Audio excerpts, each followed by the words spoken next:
The glass was still in my hand when his words cut the room in half. My sister got fired. Again. Maybe stick to stripping? Laughter exploded. Not polite laughter. Ugly, sharp, hungry. My father leaned back in his chair, smirked, and added, "At least she's good at that." The room shook with amusement. Faces blurred, eyes burned into me, but I didn't flinch. I just held my glass, still, until the rim pressed so tight against my skin I thought it might crack. And then the doors opened. The CEO walked in. Her eyes locked on mine. The laughter died instantly, like someone had cut the sound from the world. I remember when my brother and I were children. He was the golden one, the one teachers praised, the one neighbors admired.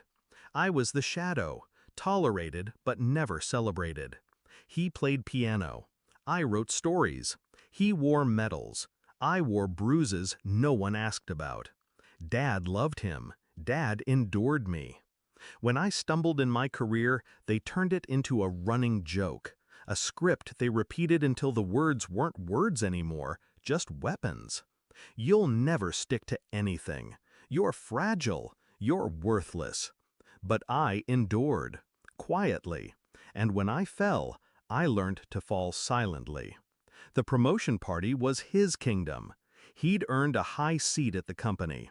I was the guest no one wanted, dragged there because appearances mattered. But I wasn't the same girl they thought I was. They hadn't seen the months I spent rebuilding. They didn't know about the late nights, the studying, the networking.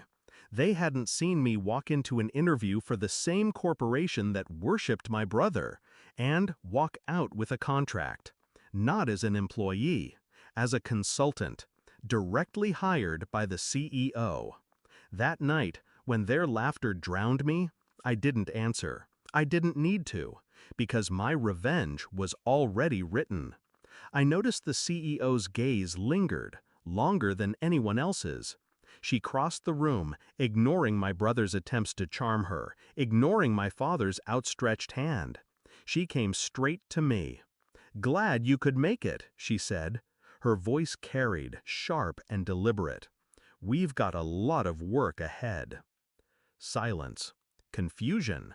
Dozens of heads turned. I smiled politely, lifted my glass, and answered, "Of course.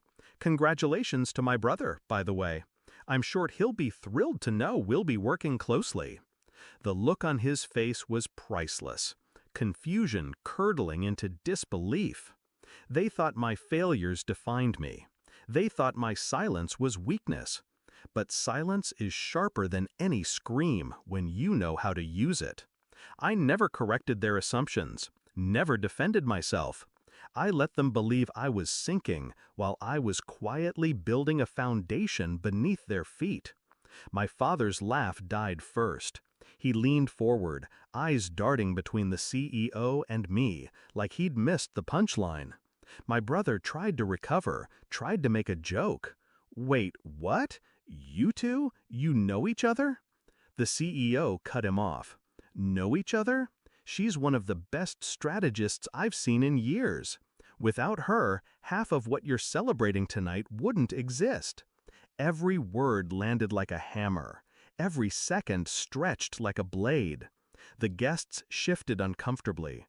My brother's grin collapsed into something small, brittle. 3 weeks before that night, I'd signed the papers. My position gave me direct influence on operations, on his projects, on his future. I didn't flaunt it. I didn't announce it. I waited. I waited for the right stage, the right crowd, the right moment for truth to slice through their arrogance like glass. The toast that humiliated me became his undoing. The CEO, unimpressed by arrogance and entitlement, watched the scene unfold. She saw not just his cruelty, but his carelessness.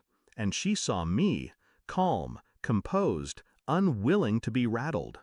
That was the moment his throne cracked. Not because I shouted, not because I fought, but because I didn't need to. The truth revealed itself. After the party, he cornered me. What the hell was that? His voice shook with rage. I looked him in the eye, steady. That was me. Finally standing where I belong. No raised voice, no revenge screamed into his face. Just the cold reality. I had risen without his permission, without Dad's validation, without their approval.